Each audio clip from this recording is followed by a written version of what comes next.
My world crumbled when I learned of my wife's betrayal. And though I gave her an opportunity to restore our marriage with firm rules, I now wrestle with whether to loosen those restrictions or accept that trust is forever lost and move forward. A trusted friend suggested that if trust remains out of reach, divorce might be the only solution. I'm 30, she's 31, and we've built 5 years of life together. Last year, she broke my trust with someone from her social circle during a night out. Usually, she'd be home from her evenings out by midnight, but that night, she staggered in at 5 a.m., drunk and withdrawn, barely speaking to me for days. After relentless probing, she admitted the truth, and it shattered me. I'd always felt uneasy about her frequent bar and club visits, especially with that man in her group, but I had no cause to question her loyalty until then. Heartbroken, I packed a bag and left that night. She begged me to stay, but I needed space. I stayed at a friend's place for a few days before agreeing to talk. She expressed profound regret, swearing it would never happen again, and promising to do whatever it took to repair our connection. I decided to give her a chance, but only with strict conditions. She had to cut all contact with the man she cheated with, allow me full access to her phone and computer, and avoid bars or clubs unless I was with her. She agreed without hesitation. Over time, she distanced herself from her entire friend group, as they remained tied to the man involved. I never insisted she abandon them, but she said it was too painful to stay connected while avoiding him. I haven't checked her devices, and though I've joined her on outings when possible, bars and clubs aren't my scene. Yet our relationship feels hollow now. I've thought about easing the rules, but the pain of her betrayal still lingers. When I confided in a friend, he was direct. If I can't trust her, I should end the marriage. His words have stayed with me. I still love her, but the joy we once shared is gone. She claims she's happy with me, but her spark has dimmed. 3 weeks later, I'm thankful for the flood of insights I received after sharing my experience. They were overwhelming but deeply valuable.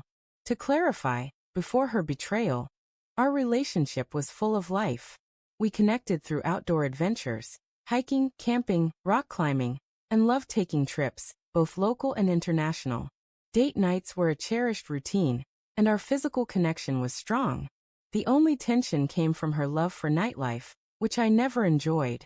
I didn't ask her to cut off her entire friend group, only the man she was unfaithful with, but their loyalty to him led to her isolation. She recently revealed that her former friends criticized her for refusing to see him, excusing his behavior as just how he is. Our bond now feels empty. We've gone on a few hikes and dates, but they're infrequent.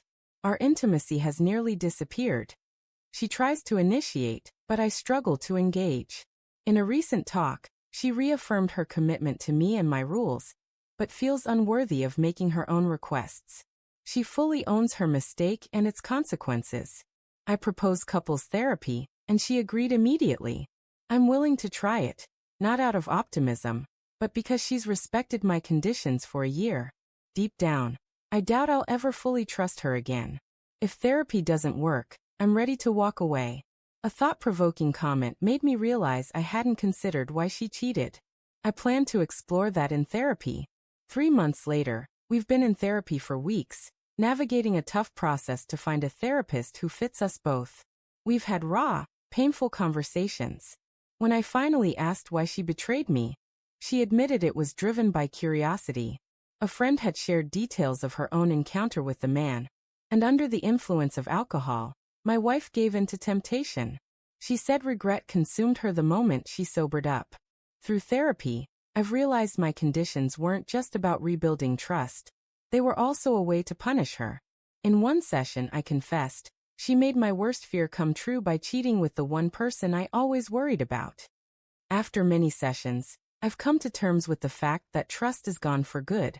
That realization was a turning point. We've decided to divorce.